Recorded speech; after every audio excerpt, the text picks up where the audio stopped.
अजीज दोस्तों, अस्सलाम वालेकुम। तहकीक और जुस्तजू की किस्त नंबर 39 लेकर बंदा आपकी खिदमत में हाजिर है। कायनात का निजाम इंतहाई मजबूत अंदाज में रवां दवां है। इसमें कहीं भी झोल नजर नहीं आता। इंतहाई आला दर्जा से शुरू करें तो बिग बैंग को इब्तिदा तस्लीम करने के बाद ये हकीकत सामने आती है कि बिग बैंग ने कहकशाओं के एक सैले रवां को जन्म दिया, जो बिग बैंग के फौरन बाद कायनात में हर तरफ फैल गयी और तेज तरीन रफ्तार के साथ चलने लगी। बिग बैंग की ताकत और वक्त का अंदाजा इस अमर से लगाया जा सकता है कि इस अजीम धमाका के वकूअ पज़ीर होने के वक्त मादे को जो धक्का लगा वो तमाम मादे की तकसीम और उसको उसके मुनासिब तरीन मकाम तक पहुँचाने और उनको अपने अपने दायरे कार में मुतय्यन करने के लिए काफी था। बिग बैंग के वक्त तमाम कहकशाएं वजूद पा गई थी, मगर उनका दर्जा हरारत नाकाबिले यकीन हद तक ज्यादा था, जिसके सबब बिग बैंग के बाद कहकशाओं के अंदर मजीद धमाकों की वजह से निजाम हाय शमसी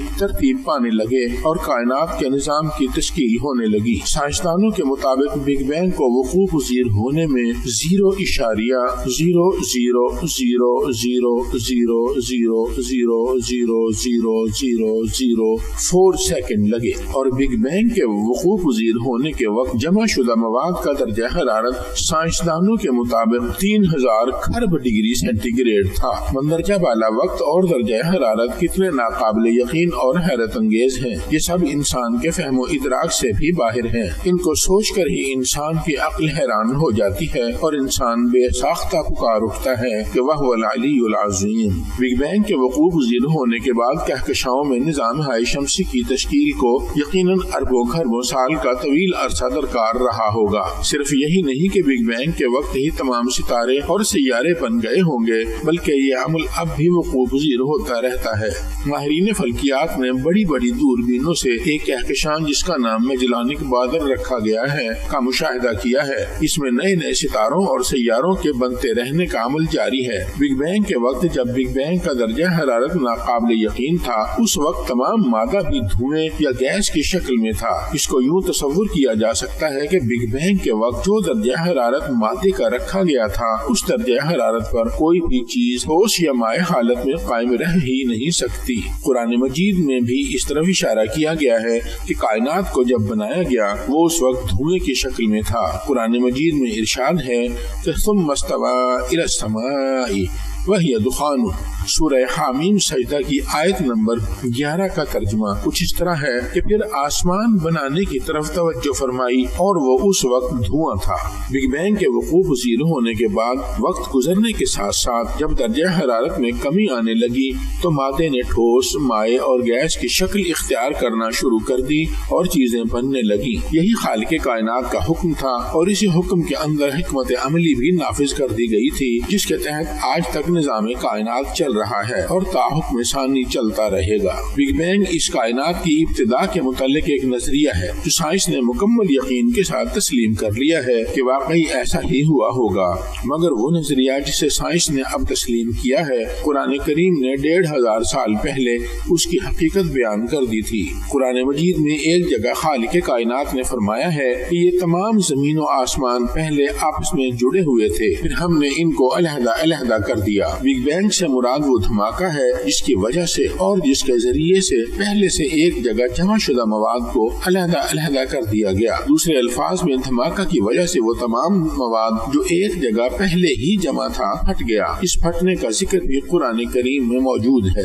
अवलम यरल्लज़ीना कफ़रू अन्ना अस्समावाति वल अर्ज़ कानता रत्क़न फ़तक़फ़नाहुमा। सूरत अंबिया की आयत नंबर 30 का तर्जुमा कुछ यूं है कि क्या वो लोग जो काफिर हैं नहीं देखते कि ये आसमान और जमीन पहले मिले हुए थे, फिर हमने इन दोनों को अपने कुदरत से जुदा किया। और खालिक़े कायनात ने अपने आप को फाड़ने के अमल का रब भी कहा है। कुरान करीम की तरतीब के लिहाज से दूसरी आखिरी यानी सेकंड लास्ट सूरत सूरतुल फलक में खालिक़े कायनात ने फरमाया है कुल अऊज़ु बिरब्बिल फलक, कह कि मैं सुबह यानी फाड़ने के रब की पनाह मांगता हूँ। इसके फौरन बाद खालिक़े कायनात ने तख्लीक का जिक्र ذکر بھی کیا، یعنی من شر ما خلق، اس شر سے جو پھاڑنے کے عمل کے وقت پیدا کیا گیا۔ الفلق ذکر کے فوراً بعد خالق کائنات کی طرف سے تخلیق کا ذکر بھی اس بات کی گواہی دیتا ہے کہ فلق کا تعلق خلق ہی کے ساتھ بنتا ہے۔ اس طرح ان دونوں آیات قرآنی کا ترجمہ ملا کر پڑھنے سے اس طرح بنتا ہے، کہہ کہ میں فلق یعنی بگ بینگ کے رب کی پناہ مانگتا ہوں اس شر سے جو بگ بینگ کے دوران یا اس کے بعد پیدا کیا۔ لفظ فلق کا اصل ترجمہ ہی پھاڑنا ہے۔ ترجمہ کرنے والے صاحبان نے فلق کے معنی میں صبح لکھا ہے اور فالق الاصباح کا ترجمہ صبح کا پھاڑنے والا کیا گیا ہے۔ اس طرح فلق کا اصل معنی عربی لغت میں پھاڑنا ہے۔ پھاڑنے کے عمل کی تائید قرآن کریم کی اس آیت سے ہوتی ہے جس میں اللہ تعالیٰ نے فرمایا ہے کہ زمین و آسمان پہلے آپس میں ملے ہوئے تھے، ہم نے ان کو علیحدہ علیحدہ کر دیا۔ اس لیے اس کے معنی بگ بینگ کے یعنی پھاڑنے والا دھماکہ یا دھماکہ سے پھاڑنے کا عمل کے بنتے ہیں۔ خالق نے اس عمل کا نام نہیں رکھا مگر ایک لفظ فلق ہی سے بگ بینگ کا مفہوم واضح کر دیا کہ میں نے کائنات کو پھاڑنے والا دھماکہ یا دھماکے سے پھاڑنے کے عمل یعنی الفلق کے ذریعے تخلیق کیا۔ اس کا مطلب ہے کہ بگ بینگ کے عمل سے پہلے خالق کائنات نے بگ بینگ کے لیے اسباب بھی پیدا کیے یعنی مادہ پیدا کیا، اور ان اسباب میں اچھے اور برے دونوں اسباب شامل تھے، یعنی خیر اور شر دونوں اس میں شامل تھے۔ پھر اس مادہ یعنی میٹر کو اکٹھا کیا، اس کو بگ بینگ کے عمل سے گزارا اور دونوں قسم کی طاقتیں یعنی خیر اور شر پیدا کی۔ پھر انسان کو بتایا کہ خیر کے ساتھ ساتھ شر بھی مصروف عمل رہے گا۔ انسان کو خیر اور شر دونوں کے متعلق بتا کر اسے اختیار دے دیا کہ وہ ان دونوں میں سے جو راستہ چاہے اختیار کرے، مگر ساتھ ہی ساتھ یہ تاکید بھی کر دی کہ خیر کا راستہ ہی انسان کے لیے بہتر ہے۔ آج انسان کے سامنے دونوں راستے ہیں اور دونوں راستوں پر چلنے والے انسان بھی موجود ہیں، کچھ خیر کے راستے پر چل رہے ہیں، کچھ شر کو اپنائے ہوئے ہیں۔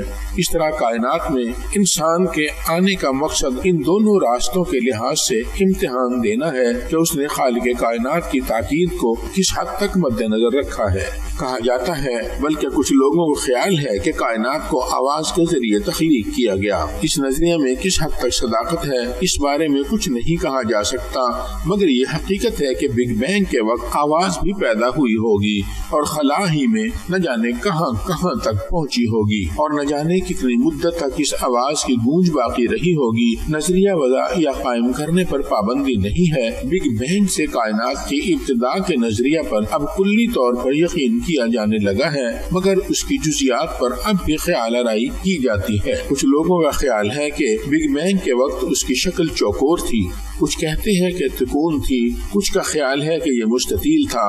غرض ہر ذہن آزاد ہے کہ وہ جو چاہے سوچ سکتا ہے۔ بگ بینگ کی شکل چاہے جیسی بھی رہی ہو، ممکنہ طور پر یہ طے ہے کہ کائنات کی ابتدا اسی سے ہوئی اور وقت کا بہاؤ بھی اسی نادر کائنات واقعہ سے ہوا۔ کہکشائیں بنی اور محو سفر ہو گئیں۔